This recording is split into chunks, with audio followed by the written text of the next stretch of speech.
everybody, my name is Amy and we're here at the beautiful Penang Hill together with the team from Happy Dapur and a very special guest, Chef Hock from our local Penang restaurant, Jardin, and he's going to be showing us about a few dishes that you can easily cook at home during this festive season. So come on and join us. Hi Hock, how are you? Not too bad. Good to see you again. Yes, good to see you. Yes, and very beautiful weather we have today. Yeah, it's sunny in it. So yes. And looking forward to see what you have to teach everyone at home and the viewers. Yeah, we will be featuring 4 dishes today. Something casual, for the festive season. And I don't think it's that hard though. It's pretty to follow. Good for amateur cooks and people with no professional culinary skills. Yes. I think it's like we're gonna also slip in a bit of tricks on how you can maybe roast a beef perfectly without having to go through the hassle of you need a big oven, you need big equipment. So that's what I'm trying to target today. That's great. It's good to follow and easy to follow. So and our viewers can watch this over and over again in case they couldn't get it. Otherwise, they can hire me as a Yes, I'm sure that would be the best. Okay, let's get going.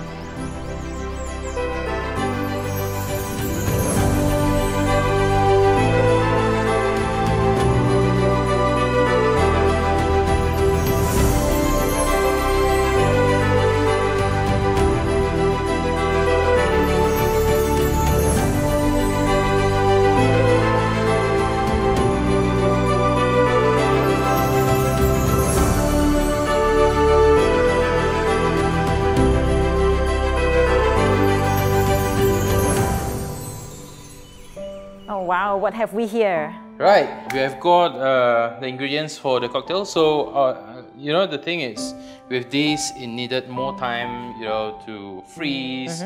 So I thought it's only logical for us to start with this. Now, how do we assemble this very pretty looking So first off, you want to start with the berries and the ice cubes. So we're gonna go really random on this, right? Because I like things to be random rather than, it has to be symmetrical and uniform. It's cooking, so you cook from your heart. Yeah. And then it'll look pretty if it's random on a glass as well. So it's just random, mix of fruits, random mix of berries. So what we have now is currants. Currants. So currants itself, it's really interesting because it's acidic.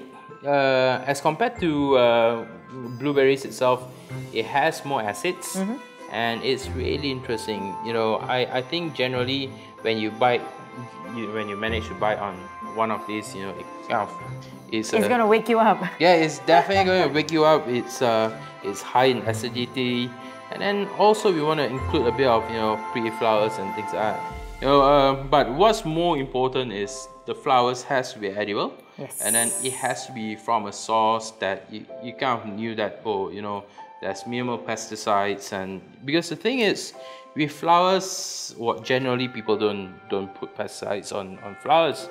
But the thing is, just to be on the safe side, because there's no cooking involved with this, so it's as raw as it gets. So it is always important to include fruits or flowers that has minimal pesticides or properly sourced. Yeah. Okay, now in goes water. This make it like ice cubes, basically. Yeah, this is very much. Basically, you can either choose to use water or sodas or anything nice. So what we do, it's so half of them we did with soda, and the other half we are actually doing it with Sprite. Okay. So what you'll see is the ones with Sprite, it will actually turn out slightly cloudier, not as clear as the ones with soda, because of the sugar content, of course. So now you try to squeeze everything in to make sure Yeah, because the thing is, there might be a bit of air pockets in the flowers, right? So by just dipping it in, what's gonna happen is it'll just fill the gaps up, and then it'll make the whole thing more prettier. Right, so next we are gonna do the cocktail part. So that was the ice cube, and then we want the cocktail to to be chilled in the chiller as well. Right. So first up, what we're gonna do is we're gonna toast a bit of the cinnamon. So just slightly.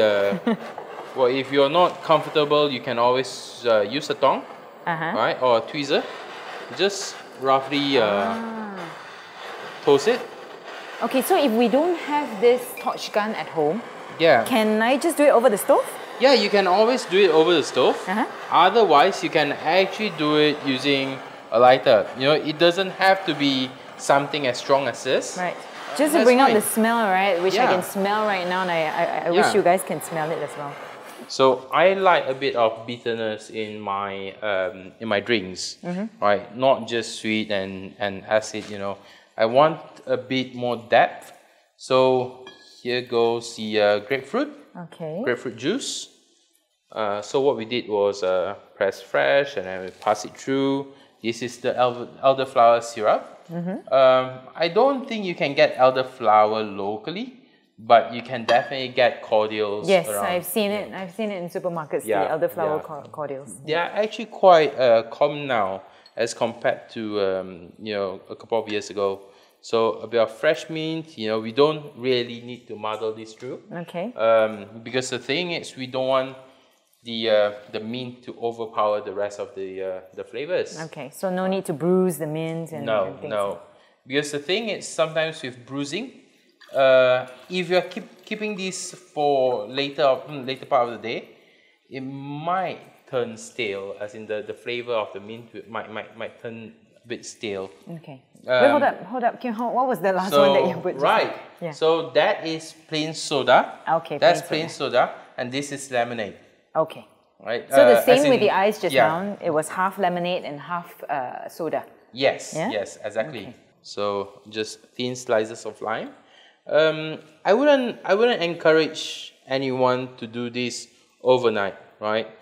I would say probably 4 or 5 hours before the dinner is fine. Right. So what we're gonna do next is we're gonna just let this steep, and then we're gonna serve it with the ice cubes later, alongside with the flowers and the pretty stuff. Great. So that's it. That's your first thing done. Yes. This Easy. very easy mocktail. Yes. Kid-friendly, adult-friendly. Yes. And all of the ingredients that you can easily find at supermarkets or markets. And yes, now just to let it mature. Yes, and you don't get hangover from this. No, for sure not. Right. Yeah, you just get really thirsty maybe. I'll just go. So while waiting for the ice to freeze up and the mocktail juice itself to mature, what are we going to cook next? Right, we are going to cook the second time consuming dish for today, which is basically the roast beef. Ooh. So what's really interesting in this is unlike your typical roast beef, you put in the oven, not knowing how long will it actually takes to cook. This has a more precise way of controlling the doneness, and what you do is you kind of hold the beef at a certain temperature over a long duration, and then eventually you let it rest and then crank up the oven and roast it again. And like what I said earlier, it will take 3 hours to temper to the temperature that we want. So I'll just show you how it looks like. Wow. So of course it's a ribeye. This is where the cap is, and this is where the flesh is. So ideally, when prepping this, what we try to get rid of is all these silver skins, or what we call sinews, and also the excess fat. Okay. And eventually, what we're gonna do is we're gonna just season it with a bit of the herbs and a bit of the salt. So you just want to run, the knife through the silver skin. And then yank it out? Yeah. Just that, not rocket science, nothing too technical. As you can see, these are thick pieces of sinews. That looks like it's going to be super chewy in the mouth. Yes, that actually hides underneath this piece of fat. And that's the reason why it's always important for us to get this out. So what we're going to do next is we want to just I'm going to prep all the ingredients for the beef, to season the beef. And what we're going to do in a bit is we're just going to tie this up and then we're going to season it. among the seasonings that we're going to introduce here is basically just garlic, like simple garlic and a bit of rosemary. Right, so with the garlic, what we're going to do is we're going to chop it fine. Right, so we're going to smear this on top of a beef in a bit before we salt the beef. Ah, okay. So just finely chop the rosemary as rosemaries and a bit of garlic. So we're going to start tying this up. Okay. All right, I'm just going to put this knife aside. We're just going to put this here. And then what we're going to do... the tricky bit. Right, we're just going to take probably 2 meter worth of strand here. So like I said, you know, I'm going to do this the easy way so that everyone gets to follow. So it's just a simple knot, right? I'm not going to go butcher knot this time. Right, just a simple knot, make sure that it's tight and it's firm. Okay. All right, just tighten it a bit and then press it down and then just finish the knot. All right, this is the tricky part. So what you want to do is you want to make an L. All right, and you just want to wrap this around and then let the rest of the strand go through. Ah, okay. So you kind of shoelace it around that way. Yes, yes. So... and repeat and repeat and repeat. Repeat until we finish the L. Right. So what's also very important is we need to make sure that the strings itself is actually aligned. And then what we're gonna repeat the process over and over again until we complete the whole beef. You reach down the line. Yeah. Yeah. So if you can see, it's coming down. Yes, all the lines are aligned. Right, and we are coming down to the last few. Okay. Right. So that's like about an inch apart. So probably less than an inch. Slightly less than an inch. Slightly. But the point is to try to keep it uniform. Yes. As much as you can. So the last is basically just a simple knot, very simple, very similar to what we had at first. Okay. Right. So that's all tied up now. Okay. So it's nice and tidy. So just cut the tip off. I tend to cut the tip off so that you kind of shorten the strand and it's neater as well. Yes, yes, and especially with a log of meat this size, right? You have a lot of areas where it's unsalted because the thing is, this is not brine, right? So salt doesn't goes in. Salt kind of stays out. As long as it's well covered. Yes, well covered. We don't have enough to cover it that well, and we don't want it to overpower as well. So you know that 2 cloves or 3 cloves, I think that's more than enough. That's good enough. So just go generous on the salt. You don't want to rub it too much though, because the thing is, by rubbing it, you're actually getting rid of the spices and the herbs as well. Right. So last but not least, a bit of pepper. Not too much of a pepper, right? I understand that, you know, pepper is you know, for steaks, what certain chefs says yes, certain chefs says no. But you know, at this stage, what we need to is to introduce the pepperish taste on this, like during the invert cooking. Ah, okay. So it's not so much about pan searing. So we don't pan sear. So we don't normally pan sear our beef with pepper. But when we roast it as a log, we will always make it a point to introduce pepper as well. Yeah, just to give it that herbaceous hint. Right, so next up, what we're going to do is we're going to pop it straight into the oven. Do we have to preheat the oven before? Yes, yes. So this oven is up and running. It's on 60 degrees because 60 degrees. Ideally what we hope to achieve, the inner temperature of this beef itself is probably around 58 to 60 degrees. Okay. That is probably your medium. Medium? Yes, yes. So we're just going to pop it in the oven for 3 hours. At 60 degrees? At 60 degrees, yes. Okay. And then it should be perfect. Yes. So we will see this beef in 3 hours. And we will see you definitely not in 3 hours.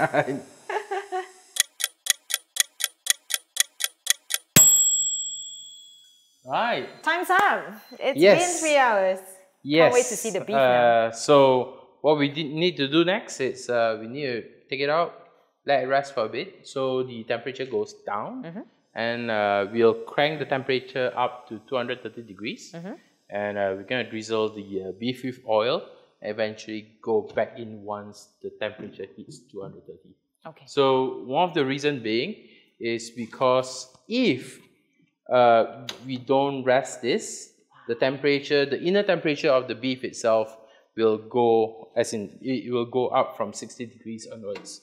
So we want it to chill down a little bit so that it hits probably 40, 50-ish while we wait for the oven to be ready. And then from there, we'll just bring up the temperature again. That looks good. Yes, you can see that the outer skin itself is more or less coagulated, and it's all dried out, right? So that is what we hope to see from this particular beef itself. It's dried, so also what that means is the outer layer, the protein on the outer layer itself, it kind of hardens, and when we introduce oil and when we roast them, what's going to happen is these will all convert into a very thick, crispy crust. That's the best bit. Yes, and that's what we need from a roast. So yes. So tender on the inside and crispy right on the surface. Yes, and this is all easily achieved using this method. Oh, it sounds like it's hit 230. Yes. Okay, let's get that done first. Right, we're just going to put this back into the oven. Do we drizzle the oil first? Oh yes, we do. Well, thanks for reminding me. No worries. Right. So we are going to be very, very generous with our oil. So this time around, I choose cooking oil, but it's basically cooking oil made of olives. Okay. So people kind of have the perception that, oh, you're not supposed to cook, or you're not supposed to heat a very high temperature with olive oil. But not this one. This is meant for high heat. This is actually meant for high heat, yes. Oh, there is a lot of oil. So you bathe the whole thing in oil? So you just bathe the whole thing. You just be very generous, because the next thing you know, what's going to happen is all the excess fat will actually drop down. So so we're going to put this in for another half an hour, plus minus, because crust will develop along this time, and then hopefully we get a very nice crust. That's wonderful. So another 30 minutes and we will have a perfect beef. Right. Should we get a drink while waiting for this? Why not? Right. Let's go. Alrighty. Okay. Right. So we're just gonna stop right there. And look. Oh, wow. Look at that. Right. Look, so now it's properly crusted. Properly done. Yes. And just waiting to be cut in. So what we need to do is we have to let it rest, and meanwhile we'll just work on the next dish. Yes. So stay tuned. We've shown you 2 dishes. We've got 2 more to go. Right. Don't go anywhere. Thank you.